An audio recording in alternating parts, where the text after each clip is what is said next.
कुर्बत के नुक्ता नजर से बात करते हुए कुछ रहनुमा उसूल हैं जिन्हें आपको समझने की जरूरत है। कुछ रहनुमा उसूल हैं जिन्हें आपको समझने की जरूरत है, और ये दोनों नुक्ता नजर से है। तो आइए पहले बात करें कि हलाल क्या है और हराम क्या है। आम रस्मुल खत, उमूमी नुक्ता मुबाशरत का आम उसूल ये है कि जब तक हराम साबित ना हो सब कुछ हलाल है। हराम साबित होने तक हर चीज हलाल है। और फिर आप शरीयत में देखें अल्लाह सुब्हानहू व तआला ने कौन सी चीजें हराम की हैं, अल्लाह सुब्हानहू व तआला ने कौन सी चीजें हराम की हैं। और आपके पास दर हकीकत चार चीजें हैं जिनको अल्लाह ने वाज़े तौर पर हराम करार दिया है। चार चीजें जिन्हें अल्लाह ने वाज़े तौर पर हराम करार दिया है। नंबर एक ये है कि अल्लाह ताला ने मक़द के जरिए मुबाशरत को हराम करार दिया है। अल्लाह ताला ने मक़द के जरिए मुबाशरत को हराम करार दिया है। नंबर दो ये कि अल्लाह सुब्हानहू व तआला ने जब औरत माहवारी में हो, जब औरत को माहवारी हो तो मुबाशरत को हराम करार दिया है। और ये वही हुक्म है जब उसे नफली खून आता हो, यानी उसके बच्चे की पैदाइश के बाद इस दौरान उस वक्त उसके साथ जिस्मानी तौर पर मुबाशरत करना भी जायज नहीं है। जिस्मानी तौर पर मुबाशरत करना भी जायज नहीं है। तीसरी चीज जिसकी इस्लाम में ममानियत है वो ये है कि आप जानते हैं कि जो गंदी हो, जो नापसंदीदा हो, उसे आप इस्तेमाल करें। हम इस तसव्वुर को बाद में बिइज़्निल्लाह ताला बात करेंगे, लेकिन सिर्फ आम उसूलों को समझें, क्योंकि यहाँ इस्लाम वजाहतें देने के लिए नहीं आया, बल्कि इस्लाम ने सिर्फ उमूमी हिदायत दी हैं। और फिर चौथा उसूल और चौथी बात जो आपको मुबाशरत के वक्त मालूम होनी चाहिए वो ये है कि इस्लाम लोगों को फजूल खर्ची से मना करता है। इस्लाम लोगों को फजूल खर्ची से मना करता है। अब बहुत सारे चचा और आंटी सोच रहे होंगे कि ये क्या बात हो रही है। मैं मुख्तसरन और साफ अल्फाज में बयान करने जा रहा हूँ, जैसा कि मैं बिइज़्निल्लाह ताला मुमकिना तौर पर कर सकता हूँ। लिहाजा उमूमी हिदायत ये है कि हराम साबित होने तक हर चीज हलाल है, और ये वो चार चीजें हैं जिनको अल्लाह सुब्हानहू व तआला ने हराम करार दिया है। पहली चीज जिसका हमने जिक्र किया वो ये है कि अल्लाह सुब्हानहू व तआला ने मक़द के जरिए कुर्बत को वाज़े तौर पर हराम करार दिया है, और दर हकीकत ये वो चीज है जिस पर इजमा है। इसमें कोई इख्तलाफ नहीं है कि ये हराम है, ये हराम है और ये हराम है, और इसकी इजाजत नहीं है। और यही बात दूसरी बात पर भी लागू होती है कि हैज के दौरान और नफली खून आने के दौरान उस वक्त अज़दवाजी ताल्लुकात रखना जायज नहीं है। और मैं ये बात बिल्कुल वाज़े कर देना चाहता हूँ कि मियाँ बीवी में मुबाशरत हो सकती है। ये एहसास कि वो हाथ पकड़ सकते हैं, एक दूसरे को चूम सकते हैं, वो अज़दवाजी ताल्लुकात के अलावा हर तरह से एक दूसरे से लुत्फानंदोज हो सकते हैं सिवाय अज़दवाजी ताल्लुकात के। यही बात पहले दो पर लागू होती है। वो हर एक में एक दूसरे से लुत्फानंदोज हो सकते हैं सिवाय उस वक्त के अज़दवाजी ताल्लुकात के। फिर नंबर 3 हमने कहा इंसान को गंदा नहीं होना चाहिए। इंसान को गंदा नहीं होना चाहिए। इस उमूमी रहनुमा उसूल का क्या मतलब है? इस उमूमी रहनुमा उसूल का मतलब है कि इसमें दो अहम चीजें शामिल हैं। नंबर एक वो तरीका है जिससे हम एक दूसरे से बात करते हैं। तो मिसाल के तौर पर हमारे कल्चर में रहते हुए, ये कल्चर है, आप जानते हैं कि अज़दवाजी ताल्लुकात के दौरान बहुत बेहुदा होना, इस्लाम में इसकी इजाजत नहीं। आप जानते हैं बुरे अल्फाज इस्तेमाल करने, लानत भेजने की, यहाँ तक कि जब कोई शख्स अज़दवाजी ताल्लुकात रखता हो अपनी बीवी के साथ, ये वो तरीका नहीं है जिस तरह इन्हें होना चाहिए, बल्कि इंसानियत का एक दर्जा और वक़ार का एक दर्जा है जिसे बरकरार रखने की जरूरत है। और ये वो चीज है जिसे आप जानते हैं गैर मुस्लिमों के लिए छोड़ दिया गया है। इसका इस्लाम से कोई ताल्लुक नहीं। ये फहश मवाद देखने जैसी बीमारियों में से एक है।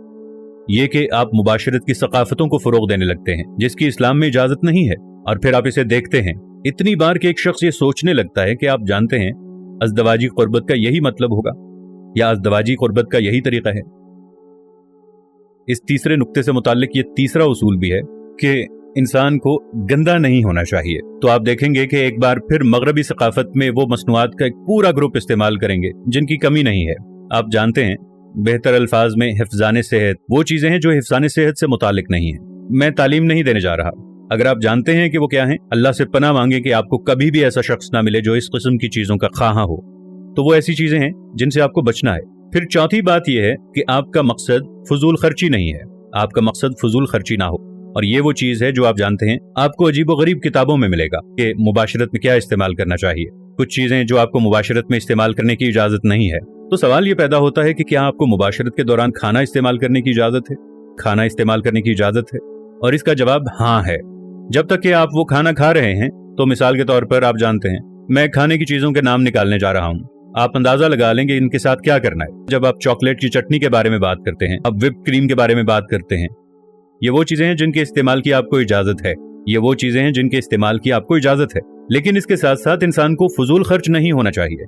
इंसान को सिर्फ इन चीजों का इस्तेमाल करके बाहर नहीं फेंक देना चाहिए, बल्कि आपका मकसद इन चीजों को इस्तेमाल करना है और फजूल खर्ची नहीं करनी चाहिए। अब ये उमूमी रहनुमा उसूल हैं। अब मैं इस किस्म की बातों का जिक्र क्यों करूं कि बहैसियत मुसलमान हमें एक महफूज जगह की जरूरत है। आप देखेंगे कि जब कोई शख्स सवाल करेगा तो वह इमाम से बात करने में आराम महसूस नहीं करेगा, वो उस भाई से बात नहीं करना चाहेंगे जिसे वो मस्जिद में देखते हैं। तो एक महफूज जगह की जरूरत है। और एक चीज जो हम यकीनी तौर पर नहीं चाहते, लोग इंटरनेट पर जा रहे हैं और तहकीक करने की कोशिश कर रहे हैं कि क्या मुझे ये इस्तेमाल करना चाहिए या नहीं। उनमें वो अखलाकियात नहीं है जो एक मुसलमान के लिए जरूरी हैं। इसलिए मैं आपको उमूमी रहनुमा उसूल देना चाहता हूँ कि किस चीज की इजाजत है और किसकी नहीं। और इसकी वजह यह है कि मैं इसे दोबारा क्यों लाता हूँ, क्योंकि मायूसी की सबसे बड़ी सतह में से एक इस नामुनासिब कुर्बत की वजह से है कि आप जानते हैं वालिदैन ने बच्चों की शादी कर दी, वो ऐसे ही हैं, बेटा बेटी तुम हो, अब बाज़ाबिता तौर पर शादीशुदा है। खुद ही चीजों का पता लगाओ, वो लड़का जिसकी गर्लफ्रेंड नहीं थी, वो लड़की जिसका बॉयफ्रेंड नहीं था। अब हम क्या करें? और फिर इन किताबों को इब्ने हज़म और माजी के बाज़ उलमा की तरह पढ़ने की कोशिश करें। वो इस तरह है कि कुछ समझ नहीं आती, ऐसा लगता है कि मैकेनिक्स कोई मुश्किल चीज है। और इसीलिए हमें हमारी आने वाली नस्लों के साथ बात करने की जरूरत है। नौउम्र और नौजवान बालिग जो हलाल और बालिग तरीके से शादी कर रहे हैं, तो ये रहनुमा उसूल हैं। अब असल मुबाशरत के लिहाज से मैं एक मर्द और औरत के दरमियान कुर्बत के फर्क की वजाहत करना चाहता हूँ। एक आदमी से अगर हम समझते हैं कि हमने उसके बारे में क्या कहा है तो वो बहुत मकसद पर मबनी है, ठीक है, वो बहुत मकसद पर मबनी है, जबकि एक औरत बहुत तजर्बे पर मबनी है। तो एक मर्द के लिए ये काम करने और काम को खत्म करने के बारे में है, और यही चीज उसे सबसे ज्यादा खुशी देगी और यही उसे खुशी देगी। जबकि अगर औरत के नुक्ता नजर से देखें तो उसके लिए यह तकमील नहीं है, बल्कि यह खुद तजर्बे के बारे में है। और ये वही है जो मैं आपको बताना चाहता हूँ। आप जानते हैं यहाँ पर एक बहुत फर्क है, वो ये है कि मियाँ बीवी के दरमियान जब वो शादी करेंगे, एक वक्त ऐसा आएगा जब मर्द को अपनी ख्वाहिश पूरी करने की जरूरत होगी, एक आदमी को उसकी ख्वाहिश पूरी करने की जरूरत होगी। और एक औरत ऐसी होगी जैसे चलो पहले रात के खाने के लिए चलते हैं, चलो कुछ मोमबत्तियां जलाते हैं, या फिर हम कुछ नशीदें लगाते हैं।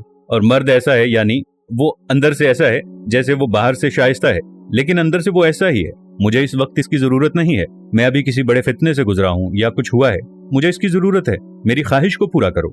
एक औरत को यह तस्लीम करने की जरूरत है कि उस वक्त वो किसी मुबाशरत के तजुर्बे के मूड में नहीं है, उसे सिर्फ अपनी ख्वाहिश पूरी करने की जरूरत है। एक ही वक्त में एक आदमी के नुक्ता नजर से वो लालची और खुद गर्ज नहीं हो सकता और ये सोचता है कि कुर्बत हमेशा इसी तरह होती रहती है, लेने का एक वक्त होता है लेकिन देने का भी एक वक्त होता है। तो वक्तन फवक्तन आपको अपनी ख्वाहिशात पूरी करनी होंगी, लेकिन साथ ही अपने शरीके हयात को भी वापस दे रहे हैं। और ये वो चीज है जिस पर आप एक दूसरे के साथ बातचीत करना, एक दूसरे के साथ तजर्बा करना, एक दूसरे के साथ बढ़ना सीखेंगे। और मैं यहाँ बातचीत की अहमियत पर इतना जोर नहीं दे सकता कि अक्सर औकात आप जानते हैं एक शौहर और बीवी, उन्हें अपनी कुर्बत में दुश्वारी का सामना करना पड़ता है। आप जानते हैं कि ये क्या रहेगा। हम इस पर बहस नहीं करने जा रहे, हम इसके बारे में कुछ नहीं करने जा रहे, हम बस इसी तरह जिंदगी गुजारेंगे। लेकिन आखिरकार अहम नुक्ता आता है और कुछ भी हल नहीं होता और बिलाखिर रिश्ता टूट जाता है। लिहाजा ये बहुत जरूरी है कि मियाँ बीवी आपस में इस बात पर मुत्तफिक हों। आपको क्या मालूम, हम शादी में मुबाशरत के बारे में कुछ नहीं जानते, लेकिन अब जब हम शादीशुदा हैं, अल्लाह ने हमें एक दूसरे के लिए हलाल किया है, हम इस तजर्बे से लुत्फानंदोज होते हैं। आओ इस तजर्बे से लुत्फानंदोज होते हैं और हमें भी इसके बारे में जानना चाहिए। लिहाजा अगर कोई ऐसी चीज है जो आपको पसंद है तो उसके बारे में अपने शरीके हयात को बताएं। अगर कोई ऐसी चीज है जो आपको नापसंद है तो अपने शरीके हयात को इसके बारे में बताएं, बजाय इसके कि उन जज्बात को अंदर रखें और इन जज्बात को दबाएं। इनसे पहले ही निपटें और इससे चीजें बहुत आसान हो जाती हैं। अपने शरीके हयात को अंदाजा लगाने की बजाय कि मेरे शरीके हयात को क्या पसंद है, मेरे शरीके हयात को क्या नापसंद है, इसके बारे में दिल खुला रखें, लेकिन इसके बारे में अखलाकी और उसूली मौक़िफ़ अपनाएं कि बेहुदा बयानात की जरूरत नहीं, और इसके बारे में बालिगाना अंदाज में बात करें।